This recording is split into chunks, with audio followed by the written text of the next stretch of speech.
I'm chatting to Oge Modie, who's the Chief of Staff for the Honourable Minister of State of Petroleum Resources in Nigeria. Oge, thanks very much for your time.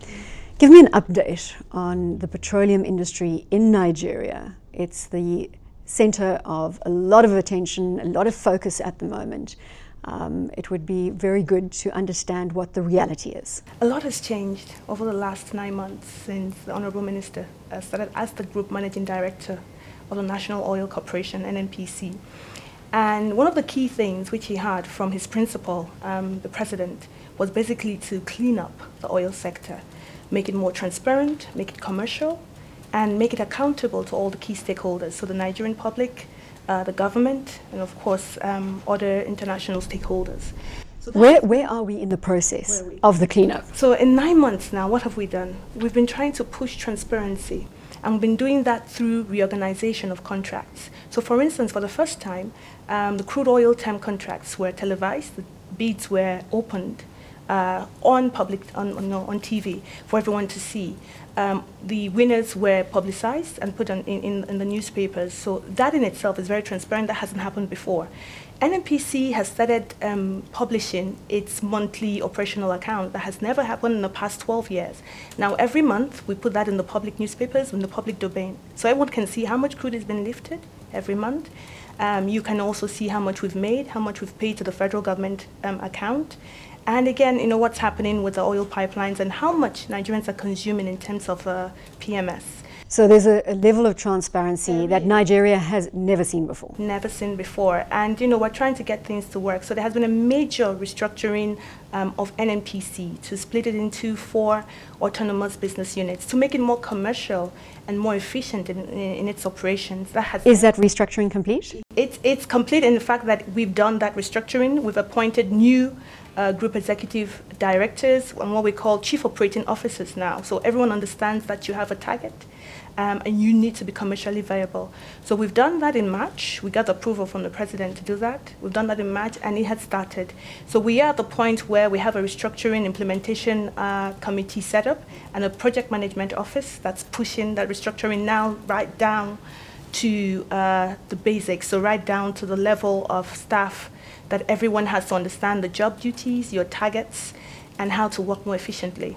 You mentioned the cleanup that has been underway. What has that done to the privatization process that has obviously been unfolding in the oil sector in Nigeria? It's one of the largest privatization ambitions to date on the continent. So I think that what it's doing for us is that it's attracting investors. We've had people, you know, almost just knocking down the doors, ready to come and help with funding, either the cash calls, funding the refineries. So what we've done now, we had an advert out in the papers talking about a joint venture partnership where people can come and help build, operate, and maintain alongside NNPC these refineries. Also, we're looking at people who can help build, secure, and operate, or rather operate and secure the pipelines and storage facilities. So it's attracting quite a lot of investors. Have investors been put off by the foreign exchange crisis?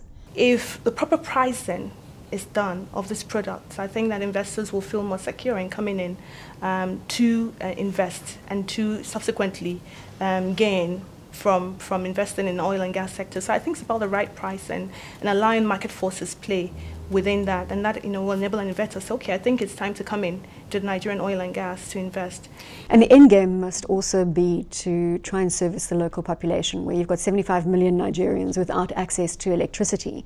Is that part of the plan as it unfolds? So one of the policy directives of the Honourable Minister is basically to push the gas, so gas to power policy. That's very critical because we all have large reserves. Nigeria is the 7th largest producer of gas. And because of falling oil prices, of course, you'd want to diversify from just crude oil.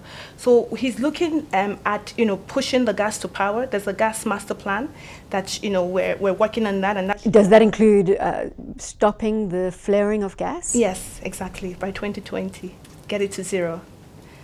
So that's inclusive. Domestic gas and exporting gas also, to increase, again, your proceeds from exports. So not relying heavily on crude oil, but, you know, mining the gas reserves that we have within the country.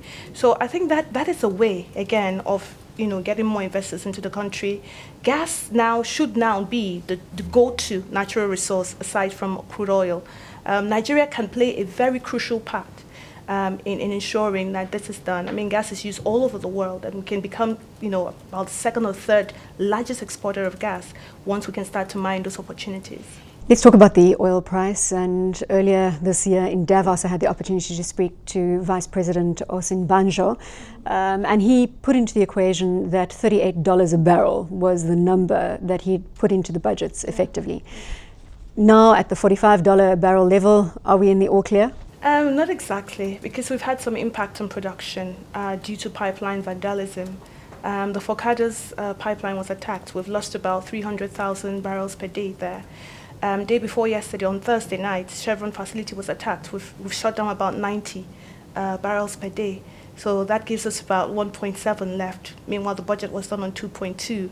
So I think we're not right out of the woods yet. I think we have to really, deal with the issue of security around oil wells. That way, once we're up, and I do believe we can get to the 50s, I think we can still go nuts. The security issue is a very valid point that you bring to the table.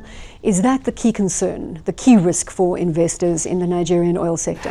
I think it will be one of the concerns, if not, it's a critical factor, because if we don't get it right, there's no need investing heavily in infrastructure, because gas will need infrastructure from where it's been mined to piping it to either the household. So you're trying to move away from the use of firewood and the use of kerosene in the household. So that's also a major, I think, policy direction. I think 600,000 Africans die on a yearly basis, and half of those are children under the age of 5. From smoke inhalation and that sort of thing. It's air really pollution from the cooking fuels. And then deforestation. So we're moving to the climate change agenda, where you want to stop deforestation. So you want to be able to move the Nigerian households from cooking with wood and kerosene to LPG. So gas is so critical. And I think that in being able to pipe and take that to households or pipe out to export, that security is a huge factor that has to be looked into. And I think that the federal government is working towards making sure. I think that's one of the, it is tripod. So he has security, the economy, which is creating jobs, and then corruption. I think that's very critical to the federal government to secure these oil wells and the facilities. Okay, thank you so much. Oge Modie is the Chief of Staff for the Honourable Minister of State of Petroleum Resources in Nigeria.